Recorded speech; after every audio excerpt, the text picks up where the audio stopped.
We're now going to move to our second panel this afternoon, if our panelists would come up and take their seats. If convergence is the opportunity, chaos is the challenge. In our previous panel, we explored how technology, AI, and conscious leadership are converging. AI can expand what leaders see. Technology can accelerate what leaders do. But neither replaces the human work of judgment, presence, and accountability. That is where conscious leadership becomes essential.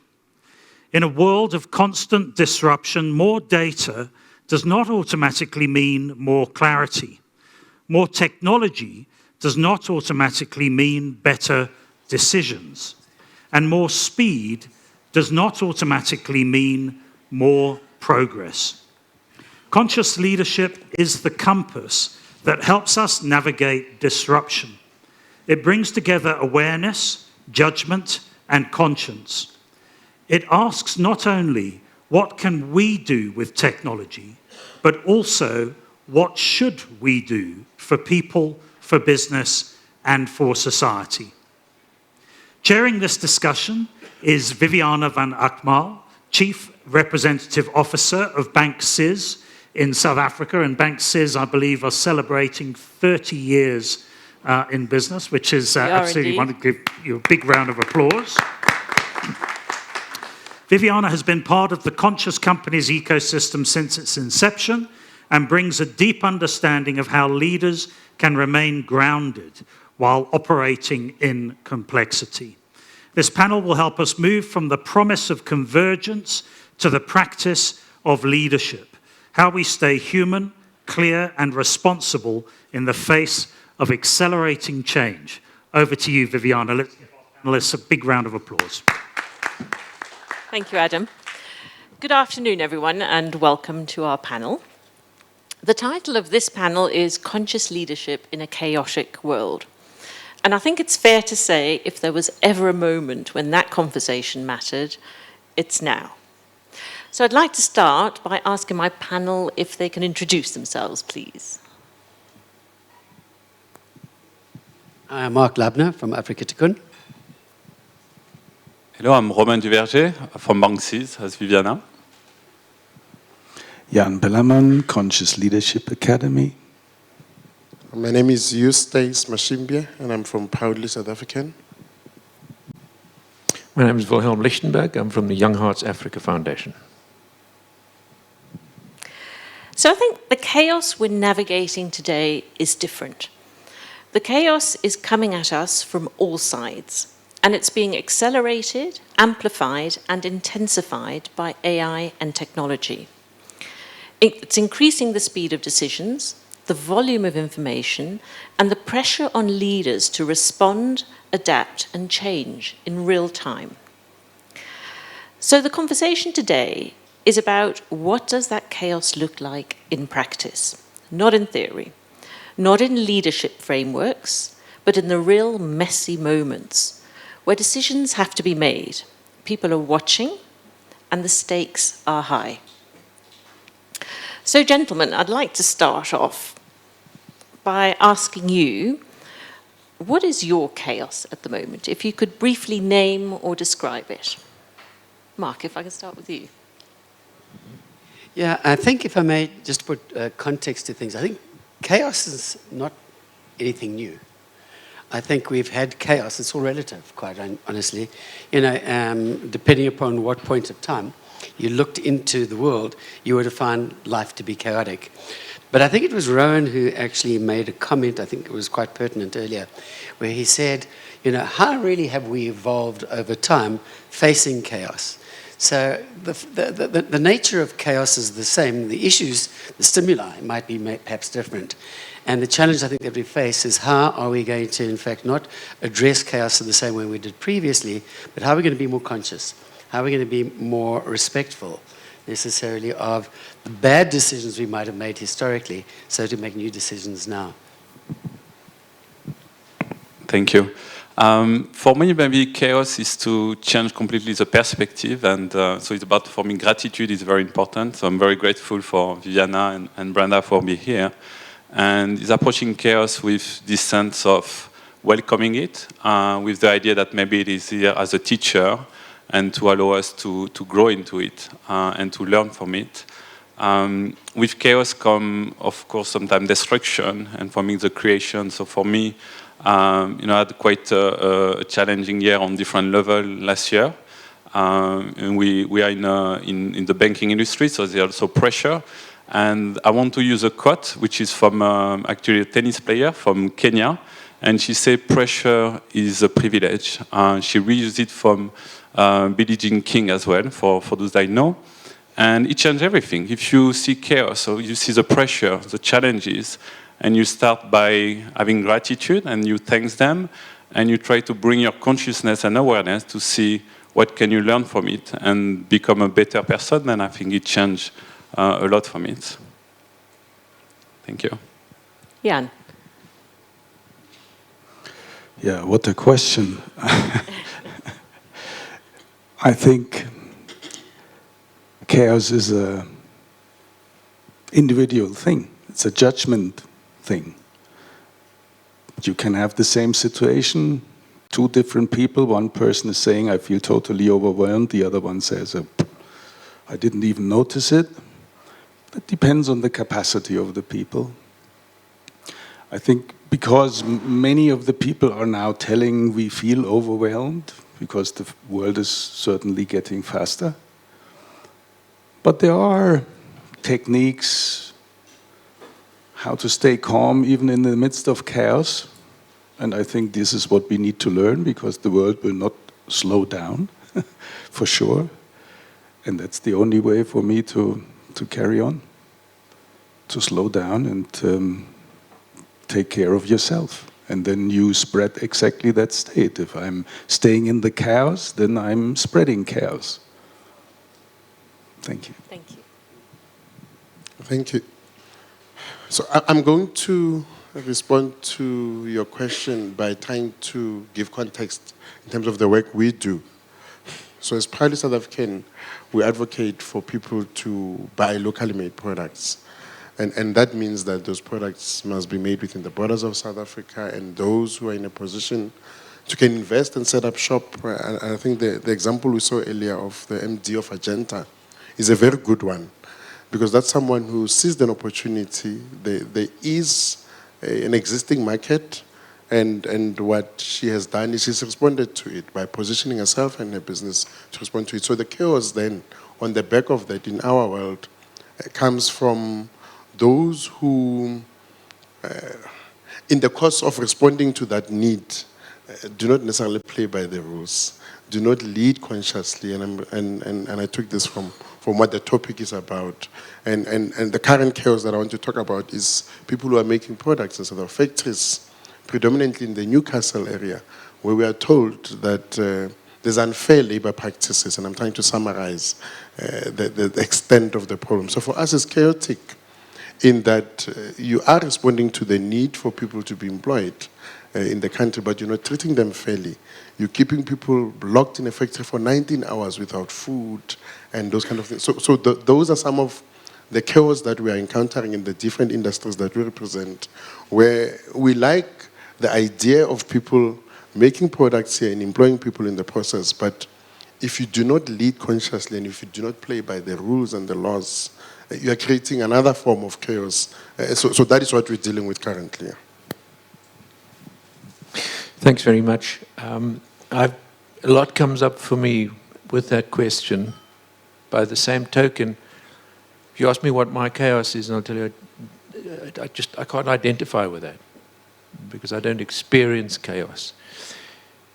At the root of our existence is that we are human beings, not human doings. And it's when we do, and we're chasing something that we create the chaos. And I think one can bring the whole AI into, because what does AI do? It does. It's not something which bees, sorry for lack of a better English. And at its very root, the chaos is something which we create. Lionel quoted John Locke earlier and said that our consciousness is the product of our memories. If my consciousness were solely to have been shaped by my memories without my intervening at some stage, I would be the richest chaos merchant on this planet. Boy, I could sell that stuff. And very largely thanks to what I've experienced in this space since I've become part of this ecosystem, that's helped me to divest myself of all of that chaos. And I look at young people in this chaotic world. I recently moved to Stellenbosch, which is a student town. I encounter students quite a bit. My own children are students there. And I look at them and I say to my children regularly, I say, one day when I grow up, I want to be like you.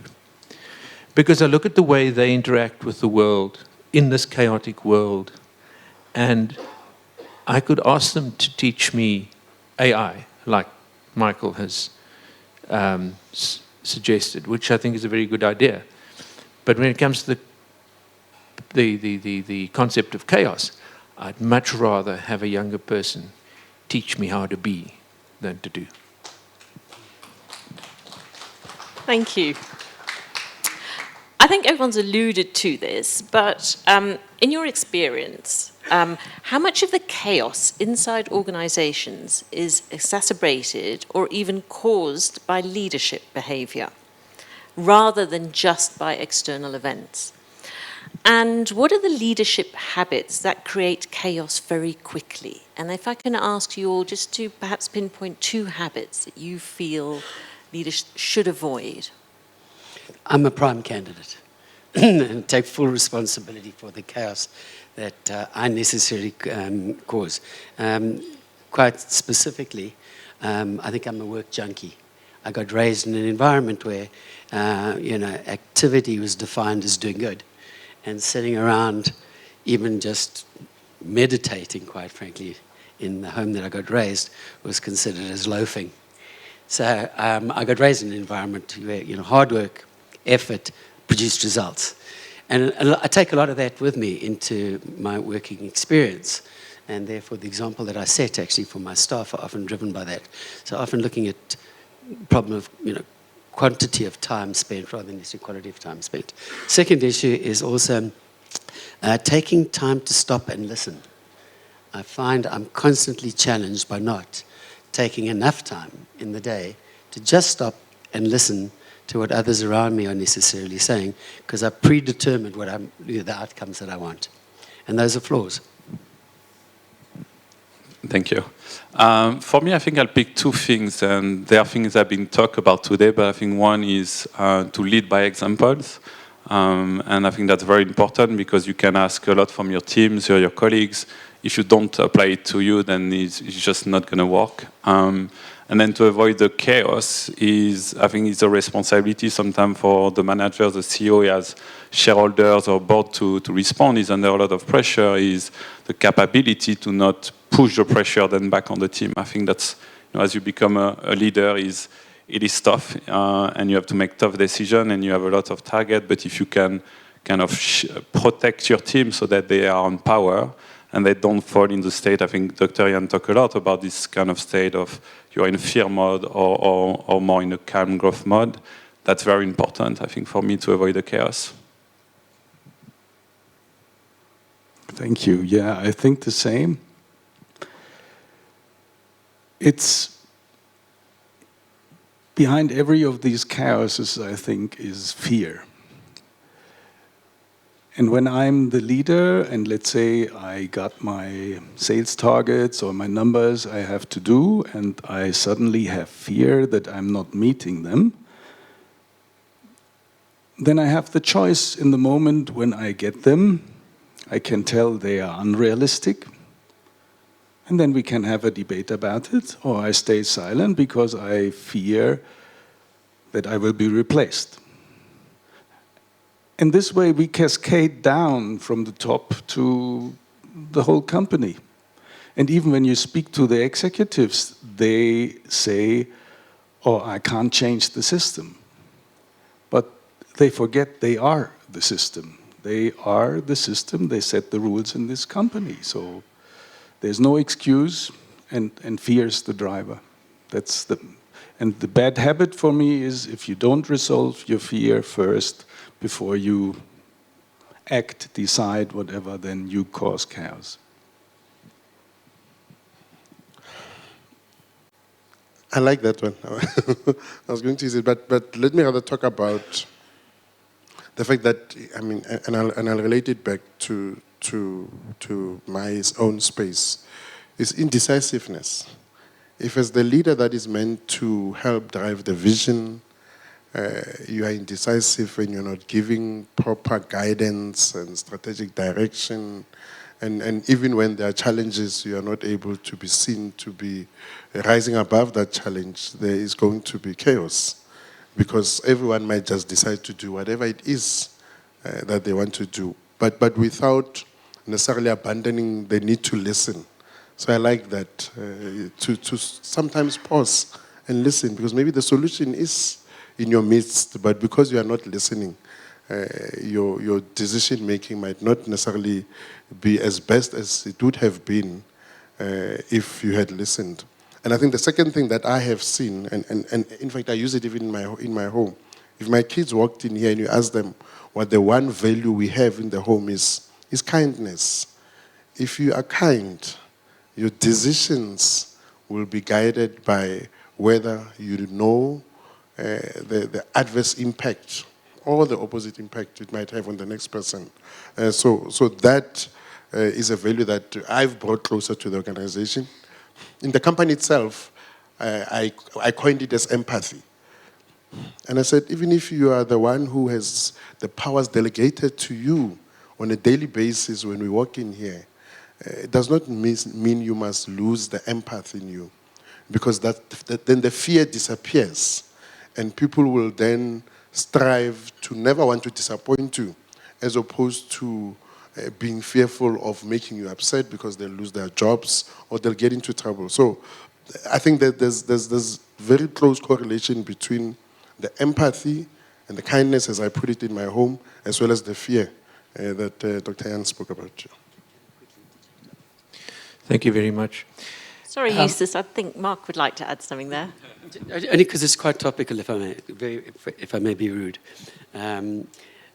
But kindness should be regarded, if I may, as a term which we often use in our organization called responsible kindness.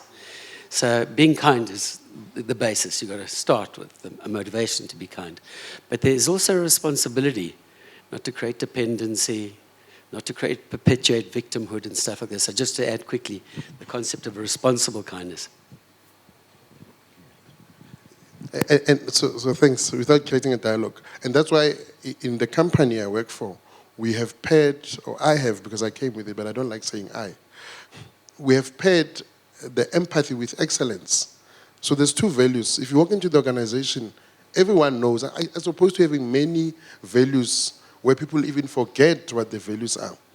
We strive for excellence, but it does not necessarily mean we can't be empathetic. And that's why we've paired the two, to avoid that, yeah. The word that comes up for me in a discussion like this is expectations. I think leaders create expectations and burden their underlings, for want of a better word, with expectations. You must meet this. You shall do that. And I mean, there's a saying that an expectation is nothing other than a premeditated resentment, isn't it? If you create expectations amongst your junior colleagues, then that drives their fear, because they then fear that they might not meet those expectations, which creates more expectations. It just becomes a self-perpetuating cycle, which gathers momentum as it's rolling down the hill, doesn't it? The second thing for me, and I wear a number of hats, but I relate this to my role as a leader in the operating theatre. When we're doing open heart surgery, the buck stops with me. The moment I raise my voice, the moment I throw an instrument, the moment I put pressure on anyone in that room, that's where it goes south. So, one, I'm saying I would, as a leader, not create expectations and rather foster growth by encouragement. So let's try and do that. And if we don't make it, we don't make it. We'll find a different way.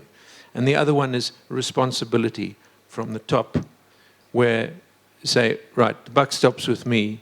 If anything, and that is a daily life and death situation. I put in one stitch wrong, that's the first domino that falls. And then I can't stand around and yell at other people and blame other people. So I think it's about not creating expectations and about taking responsibility. And to make sure that as a leader, your little environment here is as stable and as calm and controlled. Because what happens out there, I can't control. But what happens here, it is my responsibility to control. Thanks, Willem. And this is the last question for everyone. If we could, in the interest of time, please keep it as short as possible. So in chaotic environments, people often default to the loudest voice, the fastest opinion, or the most popular narrative. And that creates more division, more confusion, and even more noise. So how do conscious leaders reduce chaos by creating space for every voice to be heard, not just the dominant one? Bearing in mind that technology will scale the tone, incentives, and behaviors that already present in our systems. So if we want AI to support a more human future, we have to model that humanity first. How do we build company cultures where different views can be expressed, all sides of a story can be heard, and disagreement is handled with empathy rather than cancellation? So you asked me to be short, and fortunately I was born short. I think probably some of the most important things are to actually see people beyond their roles. See them as people, and not necessarily just the positions that they occupy, and build trust. I think by building trust in people, you allow for differences, and you in fact see diversity as in fact an opportunity and a strength.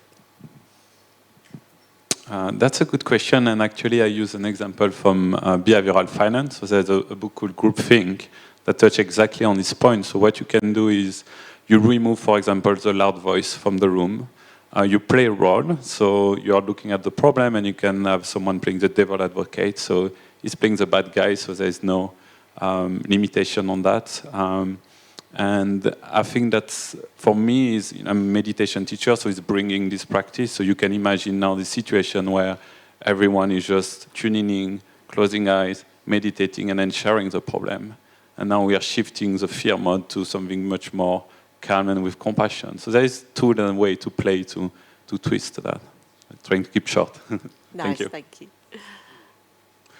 The way how we do it when we work with organizations is we do psychological safety workshops, which means the people learn to express themselves. And the basic saying is there is no wrong opinion or different view, because when you take it into the collective intelligence, it's just a different perspectives, because what you see on the table is a different one what I see.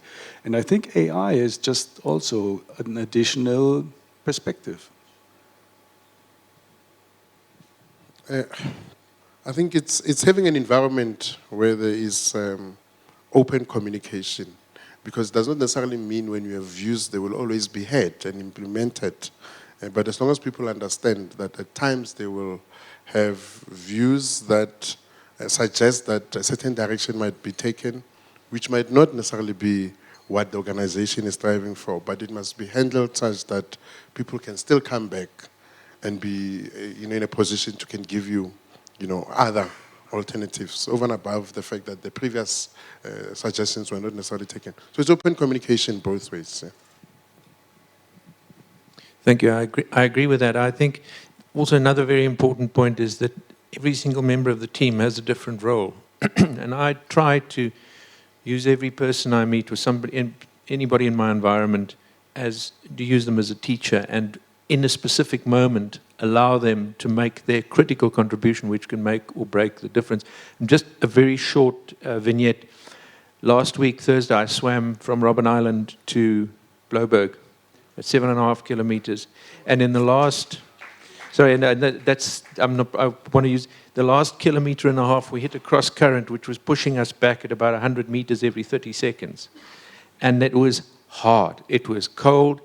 There were 2 chaps on the boat that was accompanying us. And the one chap, all he said was, "All right, chaps, you got to dig deep. Just keep going. Just steady. Just keep going." And it made such a difference when I realized all I need to listen to him now is to listen to him. And I looked at my watch after I swam faster in that last 1.5 kilometers than I'd swum in the previous 6. And I'm using that as an example because I said to myself before the time, it's not 7.5 kilometers I need to swim, it's the 6 inches between my ears. And nowhere was that more important than in that last bit. And nowhere was I more of a human being than a human doing when I said, just breathe, listen to what he says, keep calm. And his role, unbelievable, unbelievable. Without him, I might have panicked. Those 6 inches might have become 6 kilometers. But to go back, every single person in your team has a role to play. And as a leader, you need to instinctively develop that knowledge of when to listen to whom, because they might make or break it at that very moment.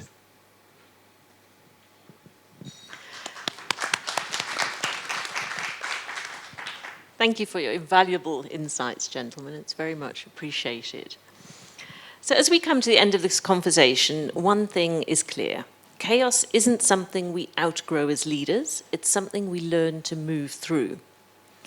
At the same time, we have to recognize that this chaos is not just strategic.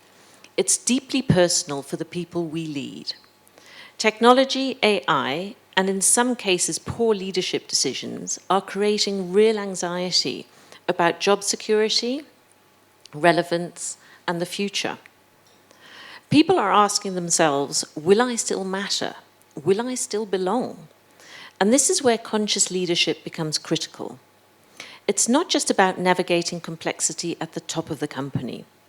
It's about creating stability for others within it. Supporting our teams today means being transparent about change, creating psychological safety where uncertainty can be voiced, and investing in people's growth so they feel equipped rather than threatened by what's coming. It means listening more, assuming less, and leading with empathy alongside accountability. Because in times like these, people need reassurance and a sense that they add value, belong somewhere, and are not facing the future alone. So as you leave here today and return to your teams, your decisions, and your responsibilities, I invite you to take one simple question with you. Am I leading reactively and on autopilot, or am I leading consciously? Because in a world that is only becoming faster and more complex, that distinction may be the most important one we make. The move from chaos to calm is not about controlling the chaos. It's about not letting it control you. Thank you.